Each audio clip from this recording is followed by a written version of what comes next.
दोस्तों, आज आपके पास जो कुछ भी है वे इसलिए नहीं है कि आपकी किस्मत में इतना ही लिखा था या फिर आपकी किस्मत ही खराब है, बल्कि वे इसलिए है क्योंकि आप इतना ही डिजर्व करते हैं। दोस्तों, यह प्रकृति बड़ी ही न्यायप्रिय है।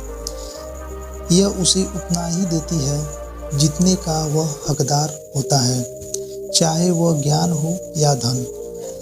अभी आपके पास उतना ही है जितने का आप हकदार हैं, लेकिन आपको इससे भी ज़्यादा चाहिए तो आपको उसके काबिल बनना होगा। ऐसा कौन सा गुण है जो आपको काबिल बनाता है? क्या आप उस गुण के बारे में जानते हैं? अगर आप जानना चाहते हैं तो आज गौतम बुद्ध के जीवन की इस कहानी को अंत तक ध्यान से जरूर सुनिए। इस कहानी को सिर्फ समझिएगा मत, बल्कि इस कहानी को अपने भीतर उतर जाने दीजिए। तो बिना समय गंवाए कहानी को शुरुआत करते हैं।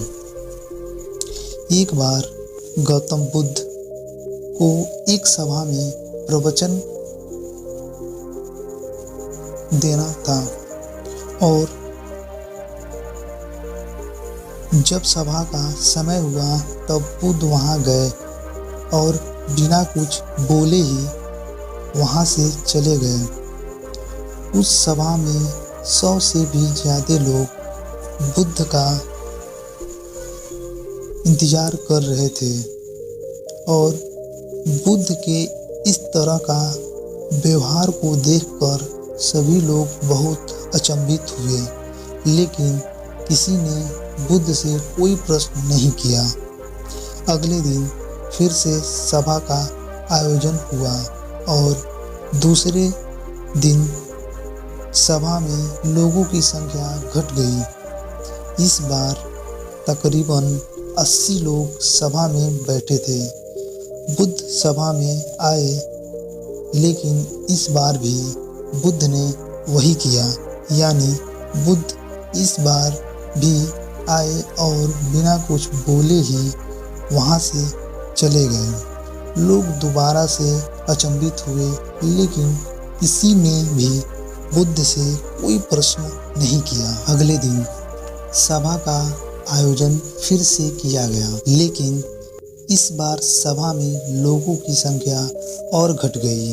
इस बार सभा में केवल 50 लोग ही आए हुए थे।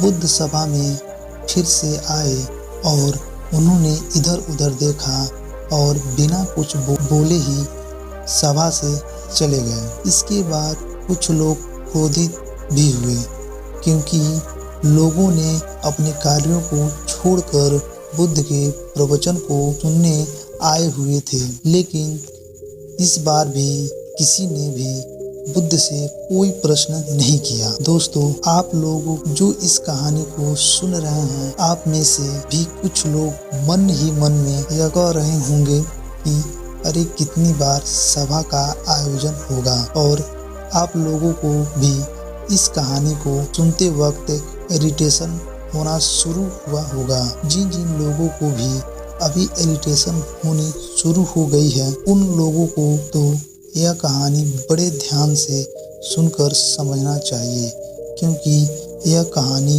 आपके लिए ही है। अगले दिन फिर से सभा आयोजित हुआ, लेकिन इस बार सभा में लोगों की संख्या और ज्यादा घट गई, यानी इस बार सभा में सिर्फ 30 लोग ही थे। इसके बाद बुद्ध सभा में आए, मुस्कुराए और फिर से बुद्ध ने वही किया, यानी बिना कुछ बोले ही वहां से चले गए। इस बार भी कुछ लोग बहुत क्रोधित हुए और इस बार लोगों ने पीछे से कुछ कहा भी, लेकिन बुद्ध ने उनके किसी भी प्रश्नों का उत्तर नहीं दिया।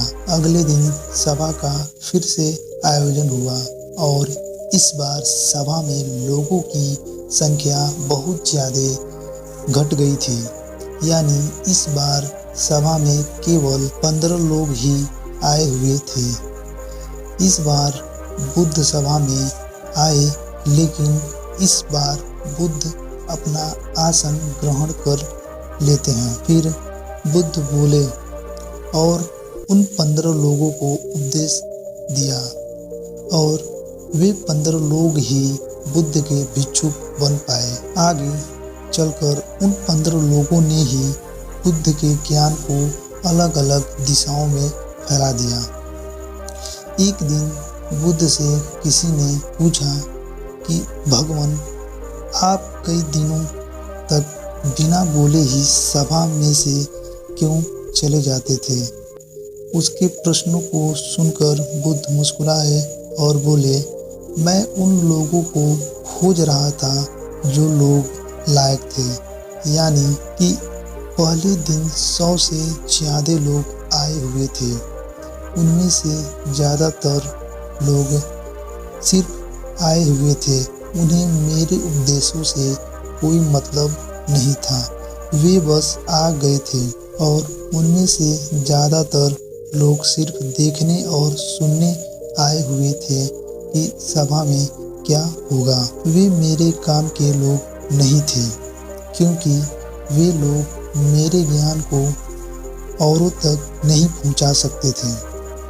मुझे उन लोगों की खोज थी जो मेरे ज्ञान को जन जन तक पहुंचा सके। कई दिनों तक सभा में बिना बोले ही मैं इसलिए चला जाता था क्योंकि मैं यह देखना चाहता था कि वे कौन लोग हैं जिनके भीतर वास्तव में ज्ञान की प्यास है। जिन लोगों के भीतर में वास्तव में ज्ञान की प्यास थी, वे लोग अंत तक जरूर रुके, और जो लोग ऐसे ही आए थे वे लोग पहले या दूसरे दिन ही चले गए। जिनके अंदर धैर्य था उन्हें मुक्ति का मार्ग भी मिला, और जो लोग जल्दबाजी में थे वे लोग अब घरों में बैठे हुए हैं। सवाल यह नहीं है कि मैं तुम्हें क्या दे सकता हूँ, बल्कि सवाल यह है कि तुम क्या ले सकते हो। तुम्हारा पात्र कितना बड़ा है और कितने के तुम हकदार हो। जितने के तुम हकदार हो उससे ज़्यादा तुम्हें नहीं मिलेगा। फिर वह व्यक्ति बुद्ध से पूछता है कि लायक कैसे बने। फिर बुद्ध कहते हैं, व्यक्ति के अंदर धैर्य है तो वह अपने जीवन में कुछ भी पा सकता है। सभा में जितने भी लोग आए हुए थे उनमें से अंत तक वही रुके जिनके अंदर धैर्य था। चाहे तुम्हारे जीवन में तुम्हारा लक्ष्य जो भी हो, लेकिन तुम बिना धैर्य के सफलता के चरम तक नहीं पहुंच सकते। फिर वह व्यक्ति बुद्ध से पूछता है कि कोई व्यक्ति अपने भीतर के धैर्य को कैसे बढ़ाए।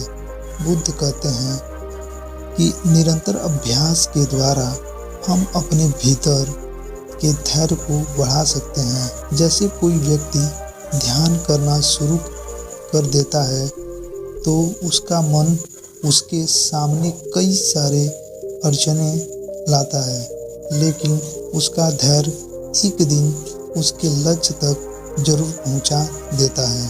अब वह व्यक्ति बुद्ध की बातों को समझ गया था। अब उसे धैर्य के साथ निरंतर अभ्यास करने की आवश्यकता है। दोस्तों, अब आपको समझ आ गया कि आपके पास वो क्या नहीं है जो आप पाना चाहते हैं, क्योंकि आप उसके लायक नहीं हैं। आप लायक तभी बनेंगे जब आप अपने भीतर धैर्य को बढ़ाएंगे। और धैर्य कैसे बढ़ेगा? धैर्य बढ़ेगा निरंतर अभ्यास के द्वारा। और अभ्यास कौन करेगा? अभ्यास करेंगे आप, तो फिर करते क्यों नहीं? दोस्तों, खुद से ईमानदारी के साथ यह प्रश्न जरूर पूछिए दोस्तों, अगर ये वीडियो आपको इंस्पायर किया है तो लाइक करें और एक छोटा सा कमेंट करें कि ये वीडियो कैसी लगी। थैंक्स।